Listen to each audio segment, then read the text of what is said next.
नमस्कार दोस्तों, आज के इस वीडियो में हम बात करने वाले हैं अफगानिस्तान की। बहुत ही इंपॉर्टेंट जियो पॉलिटिकल एक लोकेशन है। यहाँ पे बहुत बड़े गेम चल रहे हैं जिन्हें ग्रेट गेम बोल रहे हैं हम।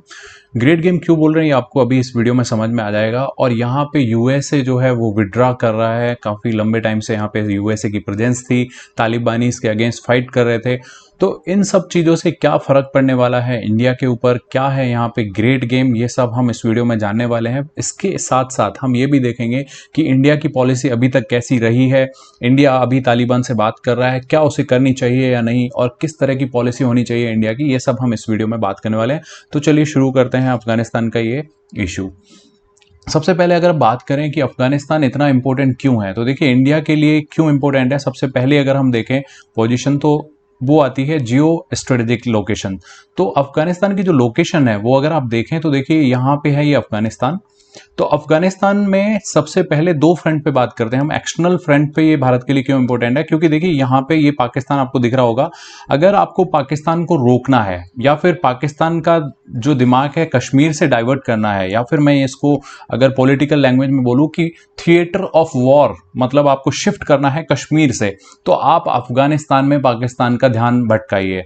तो अगर हम अफगानिस्तान में अपनी प्रेजेंस बढ़ाएंगे, चाहे वो कैसी भी प्रेजेंस हो, तो पाकिस्तान उससे डिस्टर्ब रहेगा। और अगर हम बहुत सक्सेसफुली अफगानिस्तान में हमारी मिलिट्री को इम्प्लांट कर देते हैं, तो कभी अगर वॉर की पोजीशन होती है तो हम पाकिस्तान को दो एंड से घेर सकते हैं। एक अफगानिस्तान में, तो अफगानिस्तान से इस तरह से अटैक कर सकते हैं। दूसरा, जम्मू कश्मीर पे उसका अगर ध्यान डाइवर्ट हो जाएगा तो इंटरनल सिक्योरिटी के लिए भी ये बहुत इंपॉर्टेंट हो जाता है।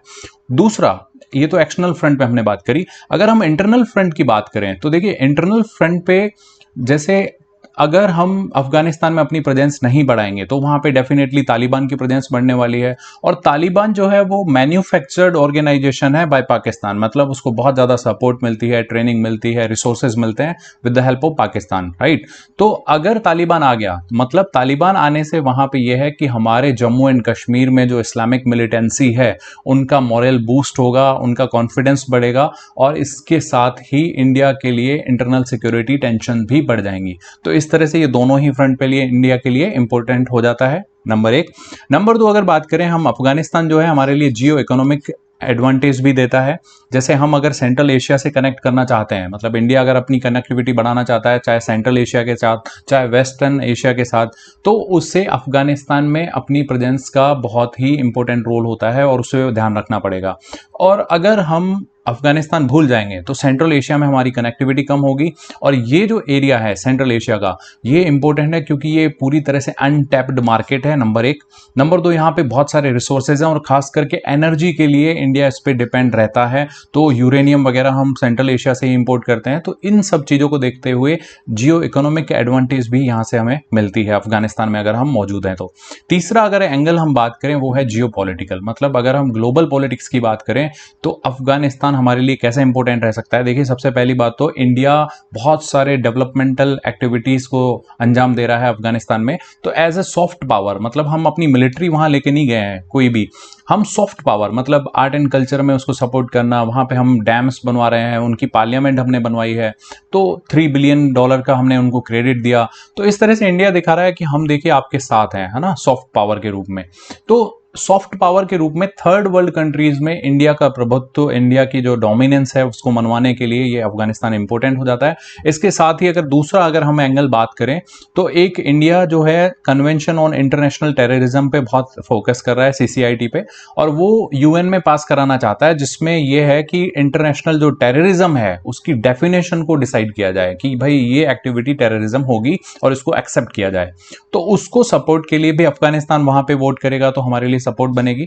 दूसरा यहां पे इशू हो जाता है कि जो सार्क ऑर्गेनाइजेशन है जिसमें इंडिया भी है, अफगानिस्तान भी है, अगर उसको आपको एक्टिवली मतलब एक अच्छा रोल प्ले कराना है, सार्क का जो इंपॉर्टेंस है वो बनाए रखना है, तो भी अफगानिस्तान हमारे लिए बहुत इंपॉर्टेंट हो जाता है। तो ये सारी इंपॉर्टेंस है अफगानिस्तान की।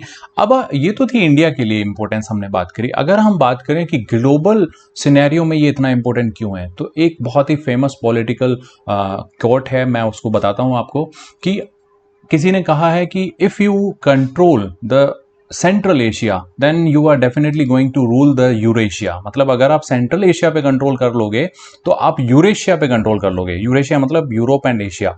और अगर यूरोप एंड एशिया पे कंट्रोल कर लिया तो you are definitely going to rule the world. मतलब आप पूरे वर्ल्ड पे छाने वाले हैं, क्योंकि यहाँ के जो रिसोर्सेज हैं, यहाँ का जो अनटेप्ड मार्केट है, पॉपुलेशन है, वो सब बहुत ही इमेंस है। तो अगर आपने अफगानिस्तान पे कब्जा कर लिया है तो मतलब सेंट्रल एशिया की तरफ आप बढ़ रहे हो, राइट। तो इस तरह से ग्लोबल एरिना में अफगानिस्तान का इंपोर्टेंस बढ़ जाता है। तो चलिए बात करते हैं वन बाय वन। सबसे पहले बात करते हैं कि अफगानिस्तान ने आज तक कभी शांति देखी ही नहीं है। तो उसके पीछे रीजन क्या है? अफगानिस्तान हमेशा से शुरू से ही लड़ते आ रहे हैं। उसके पीछे देखिए, सबसे बड़ी जो लोकेशन की इनकी बात आती है तो ये लोकेशन इनकी बहुत खराब है। जब हम बात करें ब्रिटिशर्स इंडिया में थे, तब ब्रिटिश और रशिया के बीच में जो वॉर होते थे तो उनको रोकने के लिए ये एक बफर स्टेट के तौर पर काम करता था। बफर स्टेट क्या होता है कि ऐसा एरिया जहां पे इधर की तरफ तो ब्रिटेन वाले हो गए, ऊपर की तरफ जो है वो रशिया वाले हो गए। मतलब अगर इन दोनों के बीच में शांति है तो ये इस बफर एरिया के कारण यहां पे दोनों की प्रेजेंस जो है बहुत कम होगी। तो ये बफर स्टेट की तरह काम करता था। जब ब्रिटिशर्स हमारे यहाँ पे थे वो था अफगानिस्तान। तो यानी अफगानिस्तान एक नेशन के तौर पे एक्सेप्ट ही नहीं किया गया है, वो एक बफर स्टेट की तरह काम कर रहा है। और जो भी बफर स्टेट होते हैं, चाहे मैं नेपाल की बात करूं जो इंडिया एंड चाइना के बीच में है, वो हमेशा उनकी शांति इस बात पे डिपेंड करती है कि जो बड़ी कंट्री हैं जैसे इंडिया एंड चाइना, वो अगर म्यूचुअली एग्री कर रहे हैं कुछ टर्म्स पे कि हाँ भाई नेपाल एग्जिस्ट करना चाहिए तो ही वो एग्जिस्ट करता है, भूटान एग्जिस्ट करना चाहिए तो ही वो एग्जिस्ट करता है। तो इसी तरह से अफगानिस्तान जो था वो एक बफर स्टेट बना दिया जाता है ब्रिटिश इंडिया के द्वारा, और एक ये बॉर्डर खींच देते हैं, ड्यूरेंट लाइन जिसको बोलते हैं हम। तो वो बॉर्डर जो था ब्रिटिश इंडिया, तब क्योंकि ब्रिटिश इंडिया था पूरा, पाकिस्तान भी उसी में था, और अफगानिस्तान के बीच में एक बॉर्डर था जिसको हमने बोला ड्यूरेंट लाइन। और ये ड्यूरेंट लाइन अभी जो है पाकिस्तान एंड अफगानिस्तान के बीच में है, ठीक है। मैं आपको दिखाने वाला हूं अभी एक पिक्चर में। तो इस तरह से जो स्ट्रेटेजिक इसकी लोकेशन है अफगानिस्तान की, वही इसके लिए सबसे बड़ा चिंता का कारण बन गया, है ना। दूसरा अगर हम बात करें कि ये सारे जो, चाहे वो western Asia, north east Asia, central Asia, इन सब की बात करें तो अगर आपको उन सब में एक्सेस बनाना है तो आप अफगानिस्तान पे कब्जा कर लीजिए। यानी अफगानिस्तान को आप बहुत ही इंपॉर्टेंट बना देता है इसकी लोकेशन। दूसरा हम अगर मैं बात करूं तो ये लोकेशन के कारण ही मैंने आपको बताया कि सेंट्रल एशिया अगर आपके कब्जे में है तो आप पूरे वर्ल्ड को रूल कर सकते हैं। तो यहां पे चलता है ग्रेट गेम, और ये ग्रेट गेम जो टर्म है ये दी थी रुडयार्ड किपलिंग ने। मतलब ग्रेट गेम क्या होता है कि ऐसा कोई प्लेस है जहां पे बहुत बड़े लेवल पे एक्टिविटी चल रही है। मतलब एक बड़ा गेम वॉर ऑफ थिएटर चल रहा है जिसमें बहुत सारे अलग अलग एक्टर्स हैं, मतलब नॉन स्टेट, स्टेट एक्टर सब यहाँ पे इंडल्ज हैं, है ना। तो ये है ग्रेट गेम का एरिया। तो चलिए देखते हैं आगे। अब इसमें ग्रेट गेम में सबसे पहला मैंने आपको बताया रशिया एंड ब्रिटेन पहले खेलते थे, यहाँ पे लड़ाई होती थी। तो इन्होंने ड्यूरेंट लाइन जो है उसके थ्रू डिमार्केट किया कि ब्रिटिश इंडिया इधर रहेगा, रशिया उधर रहेगा, बीच में बफर स्टेट जो है वो अफगानिस्तान रहेगा, है ना। इसके बाद अगर मैं बात करूं दूसरा ग्रेट गेम, वो चल रहा यूएसएस आर और यूएसए के बीच में। तो यूएसएसआर जो है इनिशियली बहुत सक्सेसफुल रहा इस गेम को मेंटेन करने के लिए, राइट। तो वो पहले शुरुआत में बहुत पावरफुल था और उसने अफगानिस्तान को सक्सेसफुली 1989 तक कब्जे में रखा, मतलब इसका डोमिनेंस था। लेकिन इसके बाद फाइनली यूएसए जो है वो पूरा कंट्रोल करता है अफगानिस्तान को। अब देखिए यूएसए जो है वो यूएसएसआर को भी एक तरह से कंटेन करना चाहता है, रोकना चाहता है। और यूएस एक ही क्लियर पॉलिसी है कैसे रोकना है, वो है कि इस्लामिक मिलिशिया को यूज करो, जो इस्लामिक फंडामेंटलिस्ट जो इन्होंने टेररिज्म को क्रिएट किया उनको यूज करो, जिहादी जिन्हें बोलते हैं। तो यूएसए जो है वो बनाता है एक पूरी फौज जिसको बोलते हैं मुजाहिदीन, और ये बनाता है with the help of Pakistan. और ये मुजाहिदीन क्या करेंगे, ये नॉन स्टेट एक्टर हैं, मतलब अमेरिकन जो हैं खुद नहीं लड़ रहे हैं, अब इन्होंने मुजाहिदीन को छोड़ दिया और वो लड़ रहे हैं यूएसएसआर के अगेंस्ट, ठीक है। तो ये पॉलिसी थी जो यूएसए अपनाता है यूएसएसआर के लिए। ये बिल्कुल सेम वैसी ही पॉलिसी है जो पाकिस्तान अपनाता है इंडिया के लिए, मतलब प्रॉक्सी वॉर करो आतंकी संगठनों के थ्रू। क्योंकि देखिए आज की तारीख में न्यूक्लियर वॉर करना पॉसिबल नहीं है किसी भी कंट्री के लिए, वो अफोर्ड नहीं कर सकते। तो मोस्ट ऑफ द कंट्रीज जो हैं वो प्रॉक्सी वॉर में इंडल्ज हैं। आप देख रहे हो चाहे वो यूएसए हो, अभी मैं आपको बताऊंगा चाइना भी है, सऊदी अरेबिया भी है, टर्की भी है। तो ये सारे प्रॉक्सी वॉर में घुसे हुए हैं। और प्रॉक्सी वॉर का सबका जो एपी सेंटर है, मतलब जो टेररिज्म एक्सपोर्ट करता है, वो है पाकिस्तान। तो पाकिस्तान की रिलेवेंस अभी आप इस वीडियो में देखेंगे कि कितना रिलेवेंट है पाकिस्तान सारी दुनिया के लिए, है ना। तो ठीक है, ये हो गया यूएसए का एंगल। ये पहले वाले बड़े गेम की बात कर रहा हूँ, ग्रेट गेम्स में। पहले जो ग्रेट गेम थे रशिया एंड ब्रिटेन के बीच में था, फिर यूएसए एंड यूएसएसआर के बीच में था। लेकिन अभी जो है प्रेजेंट अगर हम बात करें तो प्रेजेंट में भी यूएसए यहाँ पे अभी अपनी सिक्योरिटी फोर्सेस के साथ बैठा हुआ है, राइट। ऑल्दो वो अभी निकलने वाला है 2021 में सितंबर तक, उन्होंने बोला है हम विड्रॉ करेंगे। लेकिन अभी यूएसए क्यों है अफगानिस्तान में, पहले वो समझते हैं। तो देखिए अभी जो है वो यूएसएसआर के लिए नहीं है, अभी चाइना को कंटेन करने के लिए यूएसए यहाँ पे बैठा हुआ है। तो यानी चाइना को रोकना है, तो कैसे रोकेगा चाइना को? सेम वही स्ट्रेटेजी, इस्लामिक मिलिशिया को यूज करके। तो इस्लामिक मिलिशिया वो कहां पे यूज कर रहा है? तो अगर आप देखेंगे कि जो चाइना का, ये आप नीचे मैप में देखेंगे, ये वाला जो प्रोविंस है जिनजियांग प्रोविंस, उसमें एक मुस्लिम्स हैं, उइगुर मुस्लिम्स। तो यहां पे जो इस्लामिक मिलिशिया है उसको प्रमोट कर रहा है यूएसए, मतलब इनडायरेक्ट सपोर्ट मिल रही है, हथियार मिल रहे हैं। इसके कारण चाइना डिस्टर्ब रहता है, नंबर एक। नंबर दो, चाइना बना रहा है एक रोड कनेक्टिविटी जिसको बोल रहा है वो OBOR, one belt one road initiative, जिसके थ्रू वो यूरेशिया, सेंट्रल एशिया, इनको कनेक्ट करने वाला है। और वो सेम मतलब ट्रेड रूट की तरह काम करेगा जो पहले एंशिएंट इंडिया, एंशिएंट हिस्ट्री में हम पढ़ते थे, राइट। तो अगर ये रूट OBOR को सक्सेसफुल होना है तो डेफिनेटली यहाँ के चारों तरफ क्या होनी चाहिए? पीस होनी चाहिए, तभी तो ट्रेड होगा। अगर आतंकी वहां पे घटनाएं होती रहेंगी तो ट्रेड कैसे पॉसिबल है? वहां से कौन ऐसा होगा जो ट्रेड करने के लिए जाएगा? तो जो ये OBOR है वो यहाँ पे सक्सेसफुल नहीं हो पाएगा अगर ये सब चलता रहा, और ये यूएसए अच्छी तरह से जानता है। तो इसीलिए इसको डिस्टर्ब रखता है यूएसए। और उइगुर मुस्लिम्स जो हैं वो वहां पे सबसे ज्यादा प्रताड़ित होते हैं चाइना के द्वारा भी, और क्योंकि वो मिलिशिया हैं, उनको सपोर्ट मिल रही है, तो यूएसए भी उनको इम्प्लांट कर रहा है, राइट। तो यूएसए का अभी का जो एम है वो है चाइना को कंटेन करना, ठीक है। और इसके लिए ये जो एक्टिविटीज हैं, इनको जो सपोर्ट दे रहा है यूएसए, वो कैसे देगा? उसके लिए चाहिए फाइनेंशियल पैसा, फाइनेंशियल रिसोर्सेज जो है वो यूएसए कहां से ला रहा है? ओपीएम कल्टीवेशन के थ्रू। तो यहां जो अफगानिस्तान है वहां पे आपने देखा होगा ये गोल्डन क्रेसेंट के रूप में जाना जाता है। गोल्डन क्रेसेंट मतलब ईरान, अफगानिस्तान एंड पाकिस्तान, ये ओपीएम जो प्रोडक्शन करते हैं, ओपीएम का जो ट्रेड करते हैं, उससे जो पैसा आता है अफगानिस्तान में, वो यूएसए क्या करता है? टेररिज्म को सपोर्ट करता है। तो देखिए ये जो टेररिज्म है ना वो मैन्युफैक्चर्ड है, मतलब यूएसए ने ही मैन्युफैक्चर किया है। और पाकिस्तान फैक्ट्री है, तो वो फैक्ट्री जो है वो प्रोडक्ट दे रही है, ये लो टेररिस्ट। और यूएसए उन टेररिस्ट को क्या कर रहा है? दूसरी जो देश हैं उनके खिलाफ यूज कर रहा है। तो पहला हमने देखा कैसे उसने रशिया के खिलाफ यूज किया, दूसरा हम अभी देख ही रहे हैं अफगानिस्तान में कैसे वो यूज कर रहा है, तीसरा हमने देखा चाइना में कैसे वो इनडायरेक्ट सपोर्ट ले रहा है मिलिशिया की, है ना।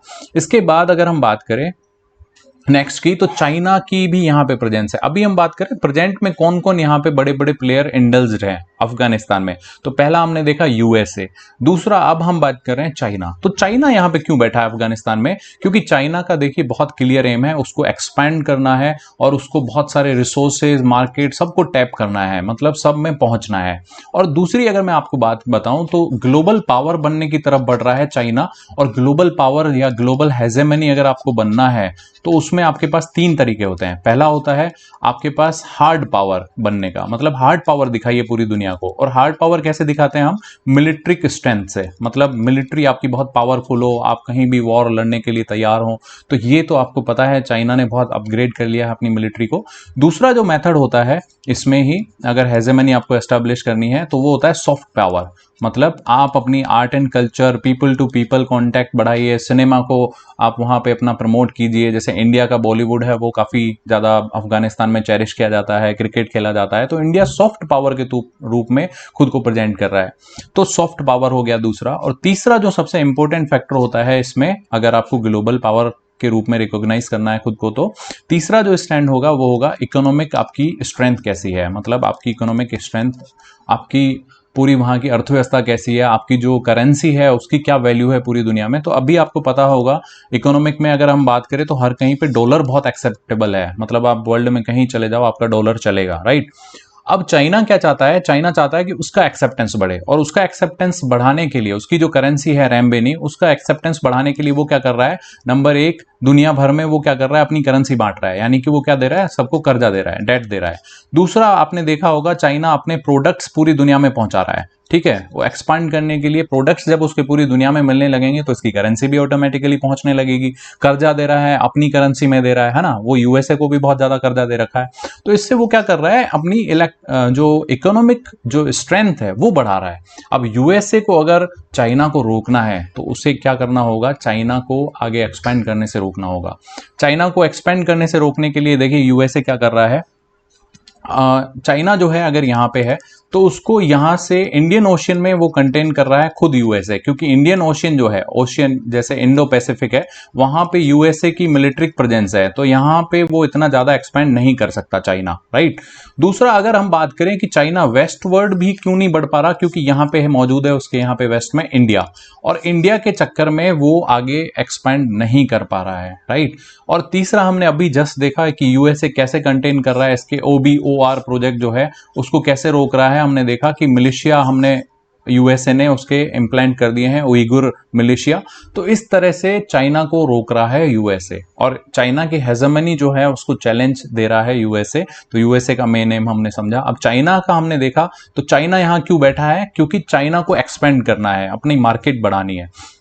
उसके साथ साथ चाइना चाहता है कि उसके जो उइगुर मुस्लिम्स हैं वो यहाँ पे शांत रहें, मतलब यहाँ पे मिलिशिया जो है इसके जिनजियांग प्रोविंस में, अभी हमने देखा था जो इसका जिनजियांग था वो शांत रहे, ठीक है। तो इसके लिए वो क्या कर रहा है कि तालिबानीज के कांटेक्ट में नहीं आए उसके उइगुर मुस्लिम्स जो जिनजियांग प्रोविंस में रहते हैं। अगर वो तालिबानीज के कांटेक्ट में आ गए तो डेफिनेटली वो आगे बहुत ज्यादा एक्टिव होने वाले हैं और चाइना के लिए बहुत बड़ी मुश्किल खड़ी करने वाले हैं। तो चाइना का ये एम है अफगानिस्तान में मौजूद रहने का, तालिबान को रोकना है, चाइना में नहीं आने देना है, ठीक है।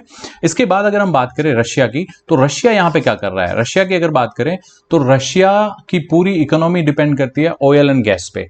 अब ऑयल एंड गैस की जो पाइपलाइंस हैं मोस्टली जो पूरे सेंट्रल एशिया की, या फिर मैं यूं कहूं यूरेशिया की जो pipe and oil gas lines हैं वो रशिया के थ्रू निकलती है, और रशिया उनमें से काफी अच्छा मुनाफा कमाता है। एक ट्रांजिट जो चार्जेस होते हैं वो मिलता है। इसके अलावा मतलब रशिया रिकॉग्नाइज किया जाता है ऑयल एंड गैस एक्सपोर्ट के लिए। अब उसके वो जो पूरे रिसोर्सेज हैं ऑयल एंड गैस के वो हैं कोकेशस माउंटेन रीजन्स में, राइट। कोकेशस माउंटेन जो रीजन है इसमें भी खास करके दो जगह हैं इसके पास, एक है चेचन्या, राइट। यहाँ पे मैं आपको दिखा रहा हूँ, ये जो लोकेशन है रशिया की, इसको अगर हम जूम करके देखते हैं तो यहाँ पे आपको ये दिख रहा होगा, ये जो है यहाँ पे है चेचन्या और ये है दागिस्तान। तो चेचन्या एंड दागिस्तान में अगर आपने रशिया को डिस्टर्ब कर दिया तो मतलब रशिया पूरी तरह से डिस्टर्ब रहेगा, है ना। अब यूएसए क्या करता है, यूएसए वही पाकिस्तान के पास पहुंचता है, उनसे प्रॉक्सी टेररिस्ट लेता है और उन टेररिस्ट को भी यहाँ पे इम्प्लांट कर रहा है, मतलब वो तालिबानी ही है एक तरह से, और उनको यहाँ पे इम्प्लांट कर रहा है दागिस्तान में और चेचन्या में। अब इसके कारण रशिया के ये वाले जो रीजन है वो डिस्टर्ब रहते हैं और रशिया इनसे लड़ता रहता है, और रशिया को रोकने का अब ये नया खेल खेल रहा है यूएसए, है ना। दूसरा यूएसए हमने देखा कि ओपियम कल्टीवेशन में भी इंडल्ज है, मतलब ओपियम उगाता है। वही ओपियम वो यूरोप और रशिया दोनों को भेजता है, और रशिया वाले और यूरोप वाले उसको बड़े लेवल पे खरीदते हैं। तो इससे भी रशिया परेशान रहता है, उसको कंटेन नहीं कर पा रहा है। तो अब रशिया यहाँ पे क्यों मौजूद है अफगानिस्तान में, क्योंकि रशिया चाहता है कि जो अफगानिस्तान में आग लगी हुई है टेररिज्म की, जो वॉर चल रहा है सिविल वॉर, जो एंडलेस वॉर है, वो अफगानिस्तान में ही लिमिटेड रहे, और किसी भी तरह से हम तालिबानीज को ये समझाने में कामयाब रहे कि भाई हमारे वहां पे आप विस्फोट मत करो, ये अफगानिस्तान बहुत बड़ा रीजन है, यहीं पे खेलते रहो। और आपको मैंने बताया कि तालिबानीज जो हैं वो क्रिएटेड हैं, मैन्युफैक्चर्ड हैं with the help of Pakistan, यानी रशिया चाहता है कि पाकिस्तान से कैसे भी करके बात कर ली जाए, और ये जो तालिबानीज हैं, जो ये इस्लामिक मिलिशियाज हैं, इनको यहीं तक रोका जाए। तो ये रशिया हो गया, हमने 3 पावर देख ली। यूएसए क्यों यहाँ पे मौजूद है, चाइना क्यों यहाँ पे मौजूद है, इसके साथ हमने देख लिया कि रशिया यहाँ पे क्यों मौजूद है, राइट।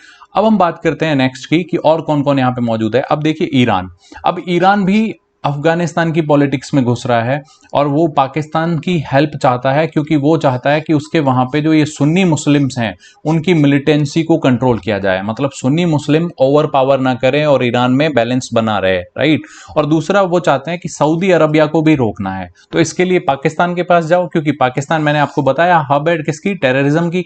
तो टेररिज्म जो है उसकी हेल्प से ईरान चाहता है कि वो सुन्नी जो है उनके वहां पे ईरान में उनको शांत रखे, है ना, और सऊदी अरबिया का इंपैक्ट कम हो। और सऊदी अरबिया उसके उल्टा चाहता है, वो चाहता है कि पाकिस्तान से हम कैसे भी करके ऐसे मिलिशियाज ले लें प्रॉक्सी वॉर वाले कि हम ईरान को कंट्रोल में रखें। ठीक है, तो ये दोनों ही इन्वॉल्व हैं। अब आप देखिए लेवरेज, देखिए आप, ईरान भी पाकिस्तान के पास जा रहा है, सऊदी अरब भी पाकिस्तान के पास जा रहा है, रशिया मैंने बताया कि पाकिस्तान के पास क्यों जाएगा, चाइना भी पाकिस्तान के पास जा रहा है। तो अभी जो सबसे पावरफुल चीज हो जाती है ना, मतलब मैप पे वहां पे देखें अफगानिस्तान के पास, वो हो जाता है पाकिस्तान। क्यों? क्योंकि पाकिस्तान जो है वो टेररिज्म एक्सपोर्ट करता है। और सभी ये जो मेजर पावर्स हैं जो हम देख रहे हैं, ये सब की सब प्रॉक्सी वॉर में इंडल्ज हैं। न्यूक्लियर वॉर आज के जमाने में कोई नहीं करेगा क्योंकि बहुत बड़ा डैमेज हो सकता है और सबके पास न्यूक्लियर है। तो प्रॉक्सी वॉर ही एक ऑप्शन बचता है दूसरे देश को डिस्टर्ब करने का। ओके, अब हम बात करते हैं टर्की। तो टर्की यहां पे अभी रिसेंटली क्या कर रहा है, जो अफगानिस्तान के एयरपोर्ट्स हैं वहां पे सिक्योरिटी दे रहा है। इसके साथ ही साथ टर्की यहां पे क्यों मौजूद है? क्योंकि वो इस्लामिक जो नेशंस हैं उनका लीडर बनना चाहता है, तो यहां पे उसका भी होना बहुत इंपॉर्टेंट हो जाता है। और टर्की भी पाकिस्तान के साथ ही बात कर रहा है। अब हम बात करें कि सबके सब पाकिस्तान को क्यों अप्रोच कर रहे हैं, तो उसके पीछे मैंने एक कारण आपको बताया कि एपिसेंटर ऑफ टेररिज्म है। मतलब टेररिस्ट चाहिए अगर आपको तो पाकिस्तान के पास जाके बात करो, पाकिस्तान आपको टेररिस्ट दे देगा। दूसरा, जो पाकिस्तान की लोकेशन है, अब देखिए आप यहां पे मैप में अगर देखिए, ये है पाकिस्तान। अब आपको ये जो लोकेशन है, मतलब अगर आपको अफगानिस्तान रीच करना है, अफगानिस्तान के पास जाना है, तो पाकिस्तान से होते हुए जाना पड़ेगा। और पाकिस्तान इस बात को अच्छे से जानता है कि भैया कोई भी पावर हो वो मेरे बिना यहाँ पे कुछ नहीं कर सकती, क्योंकि तालिबान भी मैं ही पैदा कर रहा हूं, है ना, तालिबानी जो हैं वो भी हमारे ही हैं, मुजाहिदीन भी हमारे ही हैं, तो हमारे बिना कोई कुछ नहीं कर सकता। तो वो अपनी लैंड को किराए पे देता है, बाकी सबको अगर यहाँ रहना है तो हमें पैसा दो, सीधी सी बात है। तो इसीलिए उसको कहा जाता है कि वो एक रेंटियर स्टेट है, मतलब आपको रेंट पे अपनी जमीन दे देगा कि भाई यहाँ आके रहो, बढ़िया खाओ पियो, लेकिन मुझे बहुत सारा पैसा दो। तो इस तरह से पाकिस्तान के पास सभी कंट्रीज आ रही हैं। ठीक है, अब हम बात करते हैं कि पाकिस्तान क्या चाहता है अफगानिस्तान में, पाकिस्तान क्यों डिस्टर्ब कर रहा है अफगानिस्तान को, क्यों इसने तालिबान को क्रिएट किया, है ना। अब एक चीज जो पाकिस्तान कहता है, वो कह रहा है कि भाई हमें जो है स्ट्रेटेजिक डेप्थ चाहिए अफगानिस्तान में। और ये स्ट्रेटेजिक डेप्थ क्या है कि मतलब पॉलिटिकल कोई भी वहां पे पार्टी आए, कोई भी सरकार आए, उसमें पाकिस्तान जो चाहता है वो हो, मतलब एक तरह से पिट्ठू गवर्नमेंट बिठाना चाहता है पाकिस्तान। और दूसरा, इसकी जो स्ट्रेटेजिक डेप्थ है उसका मतलब है कि इंडिया को कंटेन करना और इंडिया की जो प्रेजेंस है उसको अफगानिस्तान में रोकना। तो यही इसकी स्ट्रेटेजिक डेप्थ है। मतलब अगर इंडिया को रोक पाने में कामयाब हो गए तो उसके पीछे ये स्ट्रेटेजिक डेप्थ ही रहेगी। तो पहला तो ये है पाकिस्तान का। दूसरा, मैंने आपको बता दिया कि कंटेनमेंट ऑफ इंडिया। अब इंडिया की जो पॉलिसी है ना, अगर आप ध्यान से देखेंगे तो इंडिया सॉफ्ट पावर की तरह अफगानिस्तान में काम कर रहा है, वो हम आगे बात करने वाले हैं। तो इंडिया की अगर मैं बात करूं अफगानिस्तान में, तो अफगानिस्तान हमने देखा किस तरह से जियो पॉलिटिकली या फिर जियो इकोनॉमिकली इंडिया के लिए बहुत इंपॉर्टेंट था, है ना। तो इसलिए बहुत ज़्यादा इंडिया को वहाँ पे अपनी प्रेजेंस बढ़ानी चाहिए या बढ़ानी पड़ेगी। दूसरा, अफगानिस्तान के बाद अगर जो अफगानिस्तान वार के बाद सबसे बड़ा शिकार होने वाला है तो वो है भारत। क्यों ऐसा मैं कह रहा हूं, मोस्ट वल्नरेबल क्यों है? क्योंकि भारत अभी तक सॉफ्ट पावर में इंडल्ज है, मतलब हार्ड पावर वो नहीं दिखा रहा है, अपनी मिलिट्री उसकी अफगानिस्तान में है नहीं। अब क्या होगा कि अगर पाकिस्तान ने तालिबानी गवर्नमेंट बना दी, तो तालिबान जो है वो किसके थ्रू बनाया गया था? पाकिस्तान के थ्रू। तो पाकिस्तान भारत पे इनडायरेक्टली अटैक करवाएगा, कहां से? अफगानिस्तान से। तो भारत के अंदर अटैक्स बढ़ने वाले हैं। और मैंने बताया अगर तालिबानीज आ गए पावर में, तो जो जम्मू एंड कश्मीर में इस्लामिक ऑर्गेनाइजेशंस हैं, मिलिट्री ऑर्गेनाइजेशन या मिलिशिया ग्रुप हैं, उनका भी मोरल बढ़ जाएगा, कॉन्फिडेंस बढ़ जाएगा, और वो भी इंटरनल सिक्योरिटी के लिए बड़ा चैलेंज बन सकते हैं। तो इसलिए ये बहुत इंपॉर्टेंट हो जाता है इंडिया के लिए कि कैसे वो अफगानिस्तान की पॉलिसी है जो उसको वापस रीशेप करे। ओके, तो इंडिया मैंने बताया कि सफर करने वाला है। और इंडिया की जो पॉलिसी है ना, वो थोड़ी सी सॉफ्ट पॉलिसी है। मतलब हम अभी तक सॉफ्ट पावर के रूप में है, $3 बिलियन दे दिए, डैम बनवा रहे हैं वहां पे, स्कूल कॉलेज बनवा रहे हैं, पार्लियामेंट बनवा रहे हैं, लेकिन हमारी मिलिट्री प्रेजेंस वहां पे नहीं है। और हम डिपेंड करते हैं, हमारी जो सिक्योरिटी है, हमारे जो प्रोजेक्ट चल रहे हैं या एम्बेसी है, उनकी सिक्योरिटी भी हमने आउटसोर्स कर रखी है अभी यूएसए को। मतलब यूएसए की जो फोर्सेज हैं उनके लिए वो हमारी वहां पे रक्षा कर रही हैं। पहले हम यूएसएसआर को देके रखे थे, लेकिन ये एक बहुत बड़ा मतलब मैं कहूंगा कि फेलियर है हमारी सरकार का, कि हम ये नहीं देख पा रहे कि अगर इंडिया की मिलिट्री प्रेजेंस वहां से हट गई तो सॉफ्ट पावर के रूप में हमें कौन रिकॉग्नाइज करेगा। अगर तालिबान वहां पे पावर में आ जाता है तो तालिबान तो इंडिया की सुनने वाला है नहीं। तो अगर हमारे जो प्रोजेक्ट्स हैं वो तो कह देगा भाई इनको बांधो, पैक करो और भागो, क्योंकि हमारी तो वहां पे कोई मिलिट्री प्रेजेंस है ही नहीं। तो हम क्या कर सकते हैं उसके अलावा? तो मिलिट्री प्रेजेंस होना बहुत जरूरी है, मैं आगे बात करूंगा। और दूसरा अगर मैं बात करूं कि हमारी जो पॉलिसी है वो पानीपत सिंड्रोम से बताते हैं कि सफर करती है, of this Panipat syndrome. Panipat syndrome क्या है कि पानीपत में जब तक गोरी आ नहीं गया तब तक पृथ्वीराज चौहान आराम से बैठे रहे, और जब वो एक बार आ गया तब हम जाके उसके खिलाफ लड़ने जाते हैं। तो हम मतलब नी एंड जर्क रेस्पॉन्स रहता है हमारी फॉरेन पॉलिसी में, मतलब हम प्रोएक्टिवली चीजों को देख के कि भाई ऐसा हो सकता है इन फ्यूचर तो अभी से तैयारी कर लें। क्योंकि अभी देखो मैं आपको बता रहा हूं कि तालिबान अगर पावर में आ गया तो इंडिया के ऊपर अटैक्स बढ़ने वाले हैं। तो ये अगर हम प्रोएक्टिव होकर सोचें तो हमें अपनी फोर्सेज वहां पे भेजनी चाहिए, और हम अपनी फोर्सेज नहीं भेज रहे हैं because of under USA pressure. USA नहीं चाहता कि इंडिया वहां पे अपनी प्रेजेंस दिखाए, मिलिट्री फुटप्रिंट रहे इंडिया का। और हमारी जो पॉलिसी है, विदेश पॉलिसी, फॉरेन पॉलिसी, वो हमारे साउदर्न ब्लॉक में, सदर्न ब्लॉक में बैठ के नहीं बन रही है, वो वॉशिंगटन में डिसाइड हो रही है कि इंडिया को क्या करना चाहिए, और इंडिया बिल्कुल वैसे ही कर रहा है। और वॉशिंगटन की जो पॉलिसी हमारे जो बन रही है वो पाकिस्तान डिसाइड कर रहा है, क्योंकि पाकिस्तान ही तो नहीं चाहता कि इंडिया की मिलिट्री प्रेजेंस हो अफगानिस्तान में, और वैसा ही यूएसए ने हमें करवा भी दिया और हम वहां पे हैं नहीं। तो इनडायरेक्टली अगर हम देखें तो इंडिया जो है वो पाकिस्तान की चाल में फंसा हुआ है, मतलब जो पाकिस्तान चाह रहा है एग्जैक्टली हम वैसा ही कर रहे हैं। और कुछ ही महीनों की बात है कि गवर्नमेंट ये जाने भी वाली है, अगर इंडिया वहां पे नहीं पहुंचा अपनी मिलिट्री स्ट्रेंथ के साथ, मिलिट्री फुटप्रिंट के साथ, तो बहुत बड़ा चैलेंज होने वाला है इंडिया के लिए, दोनों ही फुट मतलब दो फ्रंट के ऊपर, जम्मू कश्मीर में भी, प्लस वो बाहर से अटैक होंगे अफगानिस्तान से भी। तो हम किससे लड़ेंगे? पाकिस्तान से, अफगानिस्तान से। तो ये बहुत बड़ा चैलेंज होने वाला है, राइट।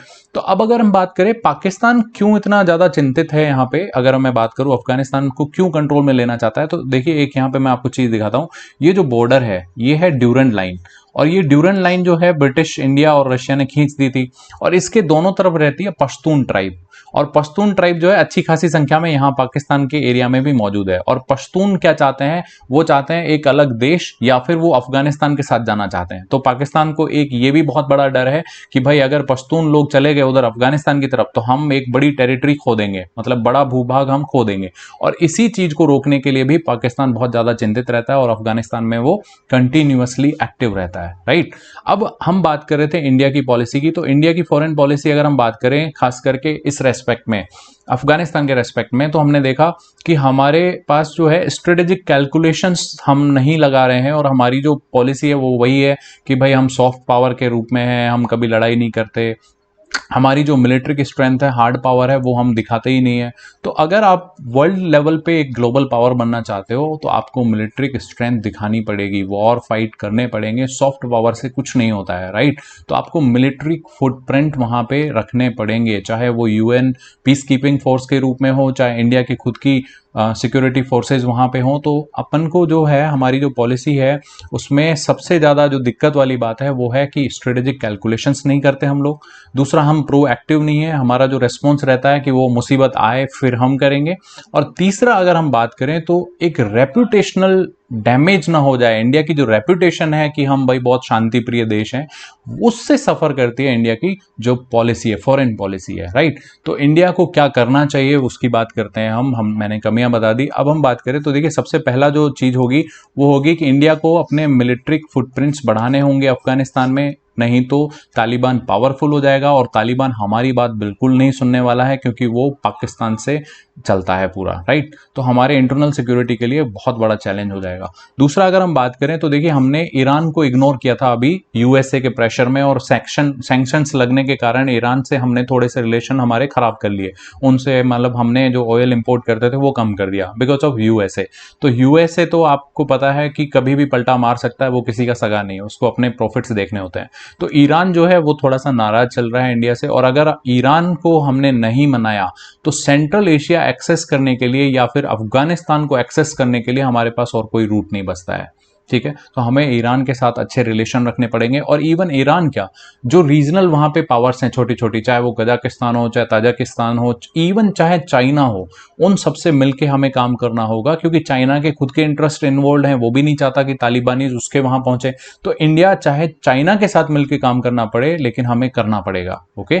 तो दूसरा जो है, हमने देखा कि ईरान के साथ हमें रिलेशन सही करने होंगे। तीसरा अगर हम बात करें तो एशिया को हमें बहुत जल्दी कनेक्ट करना पड़ेगा।